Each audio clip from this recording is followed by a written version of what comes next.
سورہ بقرہ۔ اللہ کے سوا کوئی آلہ نہیں، ہمیشہ سے زندہ اور سب کو قائم رکھنے والا۔ نہ اسے اونگ آتی ہے اور نہ ہی نیند۔ سب کچھ اسی کا ہے، جو کچھ بھی آسمانوں اور زمین میں ہے۔ کون ہے جو اس کے سامنے سفارش کر سکے اس کی اجازت کے بغیر؟ وہ خوب جانتا ہے سب کے تمام حاضر اور غائب حالات کو، اور کوئی اس کے علم کا احاطہ نہیں کر سکتا مگر جس قدر وہ خود دینا چاہے۔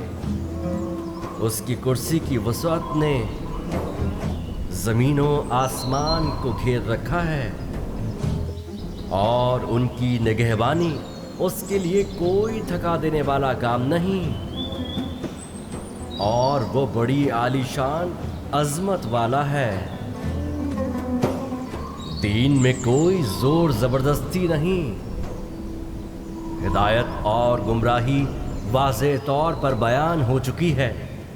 اب جو کوئی بھی شیطان کا انکار کرے اور اللہ پر ایمان لے آئے تو اس نے ایک ایسا مضبوط سہارا تھام لیا جو کبھی ٹوٹنے والا نہیں، اور اللہ سب کچھ سننے اور جاننے والا ہے۔ اللہ ولی ہے ایمان لانے والوں کا، جو انہیں تاریکیوں سے نکال کر نور کی طرف لاتا ہے، اور جن لوگوں نے کفر کیا ان کے اولیاء شیاطین ہیں، جو انہیں نکال کر لے جاتے ہیں روشنی سے اندھیروں کی طرف۔ یہی اصحاب النار ہیں جہاں وہ ہمیشہ رہیں گے۔